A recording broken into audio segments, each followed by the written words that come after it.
Oh mon Dieu, mais qu'est-ce que vous êtes en train de faire? Magnifique. La peinture.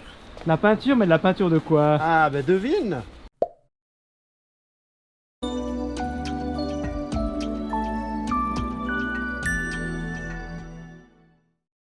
Je pense que vous avez remarqué, ça va pas fort pour la nature, pour la biodiversité tout autour de nous. Et à la Salamandre, depuis bientôt 40 ans, on fait tout ce qu'on peut pour partager notre amour pour la nature, avec des revues, avec des livres, avec des films qu'on fait vraiment avec tout notre cœur. Mais aujourd'hui, on se rend compte que ça ne suffit pas et on veut aussi agir concrètement sur le terrain. Alors il y a 2 ans, toute l'équipe de la Salamandre a planté un verger à haute tige dans le Jura. On a financé aussi la plantation de 250 arbres. Ça a vraiment été un grand moment et puis ça a déclenché notre envie de faire beaucoup plus pour la nature. Donc ces derniers mois, on a décidé de participer au financement d'une douzaine de projets portés par des associations dynamiques qui se battent vraiment pour protéger la nature sur le terrain. Donc on a contribué à l'aménagement de 2 mares pour les amphibiens et pour les libellules dans le canton du Jura. Une 3e mare dans le Jura français, dans la vallée de la Loue, pour sauver la dernière population du département de la rainette verte, un amphibien super menacé. On a aussi financé la plantation de haies, un peu plus loin dans le Jura français, pour sauver une des dernières belles populations de pie-grièche grise, qui est un oiseau super rare. On a également financé la plantation d'un verger et l'aménagement d'une mare dans un jardin de la biodiversité au centre de la France, dans l'Allier, et également la pose de nichoirs autour de Neuchâtel pour 2 oiseaux très menacés, le gobe-mouche noir et le rouge-queue à front blanc. C'est pas tout. Aujourd'hui, on va aller voir ce qui se passe dans le village de Saint-Blaise, dans le canton de Neuchâtel, où la Salamandre a soutenu 2 projets.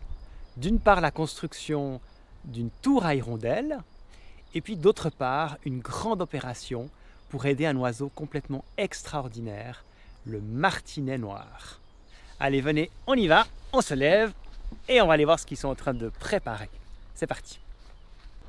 Oh mon Dieu, mais qu'est-ce que vous êtes en train de faire? Magnifique. La peinture. La peinture, mais de la peinture de quoi? Ah ben devine. Tu mets des oiseaux dedans, c'est ça?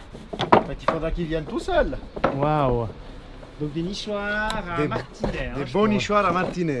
Ouais? Et il y en a 250 à peindre. Non, je te crois pas. Ils sont où les 250? Ben, il faut suivre monsieur le président là-bas. Ah, on va suivre le président alors. On va aller voir s'il y a vraiment 200... Oh mon Dieu! Oh là là, 250 nichoirs. Eh bah dis donc, ben on va peindre tout ça, hein? Alors voilà, c'est un nichoir à martinet. Vous voyez, le trou il est ovale, c'est vraiment la forme adaptée pour le martinet noir.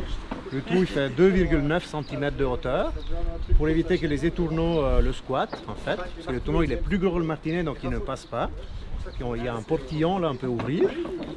Si jamais on veut aller contrôler ou baguer les jeunes.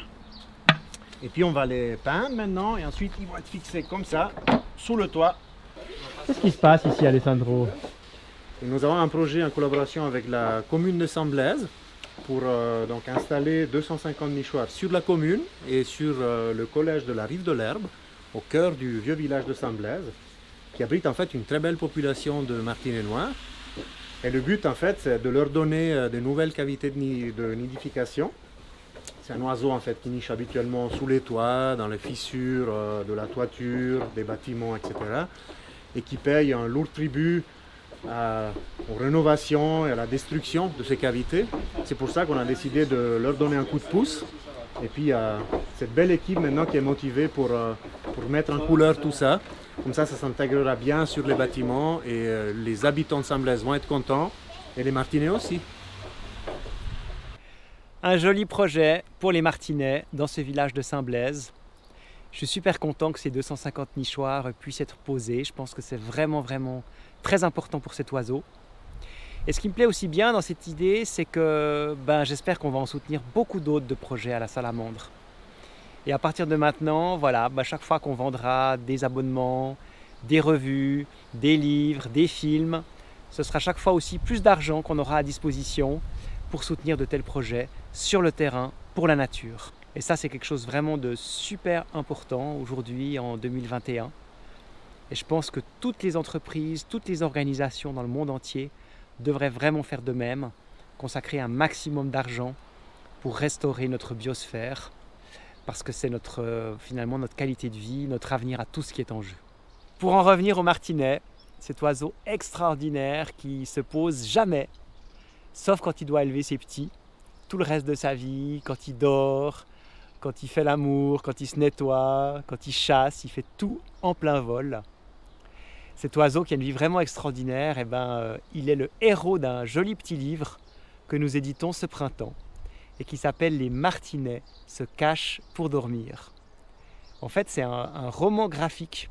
C'est un très beau livre pour les adultes ou pour les enfants à partir de 10 ans qui vous raconte vraiment tous les secrets de cet oiseau par un passionné italien qui les a étudiés toute sa vie. Et cet ouvrage, vous pouvez le commander en cliquant sur le lien à la fin de cette vidéo. Les martinets se cachent pour dormir. Et à la semaine prochaine sur la Minute Nature. À plus! Pour découvrir ce joli roman graphique, c'est juste là en bas à droite.